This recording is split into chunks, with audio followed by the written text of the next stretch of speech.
So my dear students,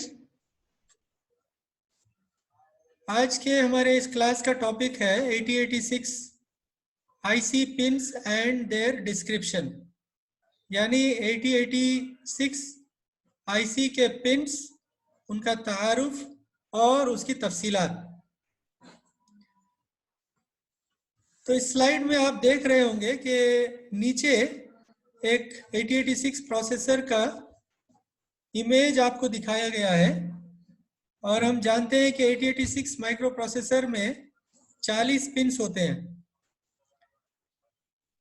तो ये जो 40 पिन्स हैं, ये पिन्स के क्या नाम है, उनका क्या फंक्शन है, इस बारे में हम इस क्लास में जानकारी हासिल करेंगे। ठीक है, चलिए। तो सबसे पहले मैं आपको बता दूं कि ये जो 40 पिन्स होते हैं, ये 40 पिन्स में 3 तरह के अलग अलग पिन्स होते हैं।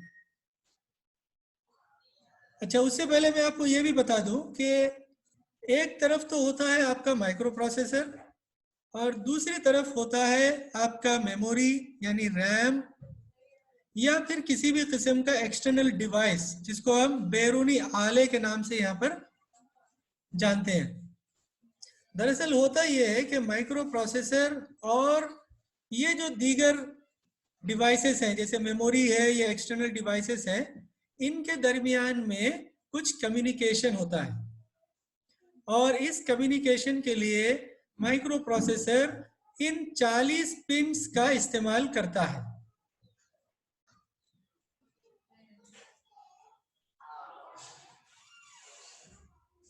तो यहाँ पर कुछ पिन्स होते हैं जिसके जरिए से मेमोरी या एक्सटर्नल डिवाइसेस को डाटा भेजा जाता है बाइनरी फॉर्मेट में मेमोरी की तरफ से, या फिर यूं कहिए कि किसी एक्सटर्नल डिवाइस की तरफ से जब किसी भी किस्म का डाटा माइक्रो प्रोसेसर को भेजा जाता है, उसको दिया जाता है, तो जिन पिन्स के जरिए से वो इन इंफॉर्मेशन को लेता है, उन पिन्स को इनपुट पिन्स कहा जाता है। उसके बाद एक और पिन होता है, यानी पिन्स का एक ग्रुप होता है जिन्हें आउटपुट पिन्स कहा जाता है। ये वो पिन्स हैं जिनके जरिए से माइक्रो प्रोसेसर उसके अंदर से इंफॉर्मेशन को बाइनरी फॉर्मेट में मेमोरी को या फिर एक्सटर्नल डिवाइस को भेजता है। एक तीसरी तरह का पिन होता है जिसको बाई डायरेक्शनल पिन कहा जाता है। बाई डायरेक्शनल का मतलब है दो तरफा, यानी दोनों तरफ, यानी ये कभी इनपुट की तरह काम करता है और कभी ये आउटपुट की तरह काम करता है। तो हम यहाँ पर हमको ये मालूम हुआ कि 8086 के जो 40 पिन्स हैं, इन 40 पिन्स को 3 तरह के अलग अलग पिन्स में हम तकसीम कर सकते हैं। पहला हुआ इनपुट पिन्स, दूसरा हुआ आउटपुट पिन्स और तीसरा है बाई डायरेक्शनल पिन्स। जी, उसके बाद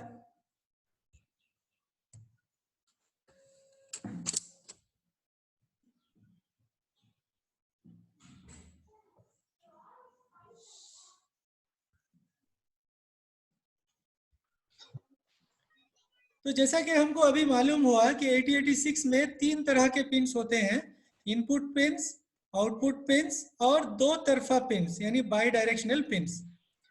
तो इसकी तफसीलात भी मैं आपको दे चुका हूं कि आप सबसे गुजारिश है कि अपने अपने माइक्स को म्यूट पर रखें, कुछ डिस्टरबेंस आ रहा है बीच में। तो इनपुट पिन्स वो पिन्स हैं जिनको बाहर की दुनिया से यानी मेमोरी से या किसी बैरूनी आले से यानी एक्सटर्नल डिवाइस के जरिए से कोई इंफॉर्मेशन जैसे 0 या 1 दिया जाता है। अभी हम जो है पिन डायग्राम में देखेंगे कि कुछ पिन्स जिनके नाम INTR, रेडी और रीसेट वगैरह पिन्स हैं, ये पिन्स जो है इनपुट पिन्स हैं। इसी तरह आउटपुट पिन्स ये ऐसे पिन्स हैं जिनके जरिए माइक्रो प्रोसेसर बाहर की दुनिया को यानी मेमोरी को या किसी एक्सटर्नल डिवाइस को कोई इंफॉर्मेशन जैसे 0 या 1 देता है, जैसे कि रीड और राइट आउटपुट पिंस की मिसालें हैं जो हम कुछ देर में अभी देखेंगे।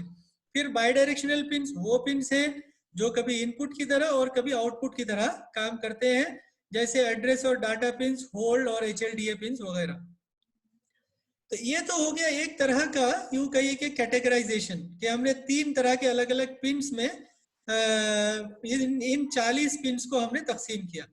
एक दूसरा तरीका है कि ये जो 40 पिंस हैं इनको मोड ऑफ ऑपरेशन के तहत भी तकसीम किया जा सकता है। अब ये मोड ऑफ ऑपरेशंस क्या है?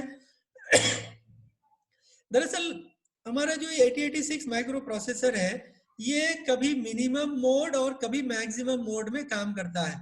इन मोड्स की तफसीलात अभी आगे की स्लाइड्स में आपको मैं दूंगा। तो ये 3 तरह के मोड्स में काम करता है, सॉरी 2 तरह के मोड में, यानी मिनिमम मोड और मैक्सिमम मोड। और कुछ पिन्स ऐसे होते हैं जो इन दोनों मोड्स में इस्तेमाल किए जाते हैं, तो उनको कॉमन पिन्स कहा जाता है। तो उम्मीद है कि आपको ये समझ में आ रहा होगा कि मिनिमम मोड पिन्स वो पिन्स हैं जिनका इस्तेमाल 8086 उस वक्त करता है जब वो मिनिमम मोड में काम करता है, और मैक्सिमम मोड पिन्स वो पिन्स हैं जिनका इस्तेमाल माइक्रो प्रोसेसर उस वक्त करता है जब वो मैक्सिमम मोड में काम करता है। कॉमन पिन्स ऐसे पिन्स हैं जिनका इस्तेमाल मिनिमम और मैक्सिमम दोनों तरह के मोड्स में इस्तेमाल होता है। चलिए, यहाँ पर आपको लेफ्ट साइड में 8086 का पिन का डिटेल या पिन्स का यूं कहिए कि एक पिक्चर दिखाई दे रहा है नामों के साथ। पिन नंबर 1 से लेकर पिन नंबर 40 तक उसके जो मुख्तलिफ नेम्स हैं उनके साथ आपको यहाँ पर आगे दिखाया गया है। दूसरी बात यह है कि हम सबसे पहले यहाँ पर कॉमन पिन्स के बारे में पढ़ रहे हैं। कॉमन पिन्स, जैसा कि मैंने अभी आपको बताया कि ये वो पिन्स हैं जिनका इस्तेमाल मिनिमम और मैक्सिमम दोनों मोड्स में इस्तेमाल होते हैं। तो ये कॉमन पिन्स है, यानी जिसको हम उर्दू में मुश्तरिका पिन्स कह सकते हैं। तो आइए हम एक एक पिन के जरिए यहाँ पर इसकी तफसीलात मालूम करेंगे। सबसे पहले आप देखिए कि एक पिन है जिसका नाम है AD0 था AD15। AD से मुराद है एड्रेस एंड डाटा। तो ये जो पिन्स हैं ये बाई डायरेक्शनल पिन्स हैं। ये पिन्स मल्टीप्लेक्स्ड होते हैं। मल्टीप्लेक्स का मतलब ये है कि इन पिन्स के जरिए एड्रेस को और डाटा को दोनों को भी गुजारा जा सकता है। जब इन पिन्स को एड्रेस के लिए इस्तेमाल किया जाता है तब इनको A0 और A15 यानी A0 से A15 इनको इस तरह से नाम दिया जाता है, और जब डाटा के लिए इस्तेमाल किया जाता है तब इनको D0 to D15 का नाम इनको दिया जाता है। उसके बाद आइए जो लेफ्ट साइड में आपको दिखाई दे रहे हैं, यानी कुछ कलर कोड मैंने रखा है और उन्हीं के डिटेल्स आपको राइट साइड में दिख रहे हैं कि A16, A17, A18 और A19 ये 4 जो पिन्स हैं ये दरअसल एड्रेस बस के हाई ऑर्डर पिन्स हैं। हमें मालूम है कि माइक्रो प्रोसेसर का जो एड्रेस बस होता है वो 20 बिट का होता है और डाटा बस 16 बिट का होता है। तो हमने जो अभी ऊपर देखा है कि AD0 था AD15, मतलब यहाँ पर तो 16 बिट हो गए, लेकिन और जो मजीद 4 बिट हैं जिनका इस्तेमाल एड्रेस के लिए किया जाता है ये वो 4 बिट्स हैं जिनके नाम A16, 17, 18 और 19 है। और हम यहाँ पर देख सकते हैं कि इनको कुछ और सिग्नल के साथ यानी S3, S4, S5 और S6 के साथ इनको मल्टीप्लेक्स किया गया है, जिसकी तफसीलात आपको आगे मिलेगी। यानी इन जिनको स्टेटस सिग्नल कहा जाता है S3 से लेकर S6 तक। उसके बाद आइए एक सिग्नल होता है जिसका नाम है BHE। BHE का मतलब है बस हाई इनेबल। बस हाई इनेबल बेसिकली एक सिग्नल है जो मेमोरी या बैरूनी आले को यानी एक्सटर्नल डिवाइस को ये बताता है कि डाटा D8 से लेकर D15 वाले बस पर दस्तयाब है। यानी हमने अभी जो देखा कि इसका जो डाटा बस है वो 16 बिट का है, D0 से लेकर D15 तक। लेकिन अगर माइक्रो प्रोसेसर जो भी डाटा मेमोरी को या बैरूनी आले को भेज रहा है, अगर वो डाटा D8 से लेकर D15 पर दस्तयाब है, तो उस वक्त ये जो सिग्नल है BHE यानी बस हाई इनेबल, ये 0 होगा। ये 0 क्यों होगा? इसलिए कि ये एक्टिव लो सिग्नल है। एक्टिव लो सिग्नल का मतलब है कि जब ये 0 होगा, जब ये पिन 0 होगा तभी एक्टिव होगा। तो आप देख सकते हैं कि जब बस हाई इनेबल बार, इस पिन का नाम खुद जो है BHE बार है, तो बार होने का मतलब ये है कि जब ये 0 होगा तब ये 1 हो जाएगा, मतलब ये एक्टिव हो जाएगा, और अगर ये 1 हो तो ये इनएक्टिव रहेगा। इस पिन को स्टेटस पिन S7 के साथ मल्टीप्लेक्स किया गया है। इसके बाद एक पिन है जिसका पिन नंबर 33 है, और अब ये जो पिन है ये दरअसल मिनिमम और मैक्सिमम मोड में ऑपरेट करने को कंट्रोल करता है। मतलब ये है कि जैसा कि आप देख सकते हैं कि मिन बाई मैक्स बार अगर 1 हो तब ये प्रोसेसर मिनिमम मोड में काम करेगा, और अगर ये पिन 0 हो यानी पिन नंबर 33 अगर ये 0 हो तब ये मैक्सिमम मोड में काम करेगा। मैं मिनिमम और मैक्सिमम मोड की तफसीलात आपको आइंदा आएगी इंशाल्लाह। उसके बाद आप देखिए रीड बार सिग्नल, ये भी एक एक्टिव लो सिग्नल है।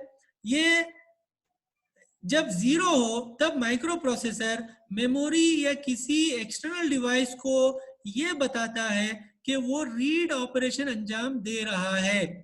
यानी अगर वो किसी एक्सटर्नल डिवाइस से किसी डाटा को अगर वो रीड कर रहा है तो उस वक्त ये सिग्नल 0 रहेगा, यानी रीड ऑपरेशन अभी जारी है, इससे ये पता चलेगा। उसके बाद एक पिन है जिसका नाम है टेस्ट बार सिग्नल। ये दरअसल वेट इंस्ट्रक्शन के बाद प्रोसेसर होता ये है कि नॉर्मल ऑपरेशन को सस्पेंड कर देता है और वेट स्टेट में चला जाता है। जब किसी बैरूनी एक्टिव यानी एक्सटर्नल एक्टिव हार्डवेयर के जरिए इस पिन को यानी टेस्ट बार सिग्नल को जब 0 किया जाता है तब माइक्रो प्रोसेसर वेट स्टेट से निकलकर नॉर्मल फंक्शन में आ जाता है, यानी नॉर्मल मोड में, यानी नॉर्मल फंक्शन करना शुरू कर देता है।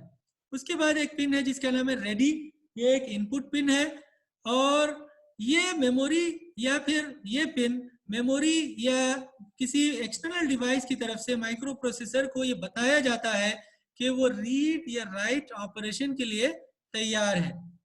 अगर एक्सटर्नल डिवाइस कोई ऐसा स्लो डिवाइस है जो माइक्रो प्रोसेसर के साथ यानी सिंक्रोनाइज नहीं कर पा रहा है, तब इस सिग्नल को कुछ देर के लिए यूं कहिए कि एक्सटेंड कर दिया जाता है, यानी इस सिग्नल को थोड़ी देर के बाद जो है माइक्रो प्रोसेसर को दिया जाता है। इसके बाद एक पिन है जिसका नाम है रीसेट पिन। अगर माइक्रो प्रोसेसर को यूं कहिए कि उसको टर्मिनेट करना हो, यानी माइक्रो प्रोसेसर के फंक्शन को रोक देने की जरूरत हो किसी एक्सटर्नल डिवाइस के जरिए से, तब इस पिन को 1 किया जाता है, जिसके नतीजे में माइक्रो प्रोसेसर अपना काम रोक देता है।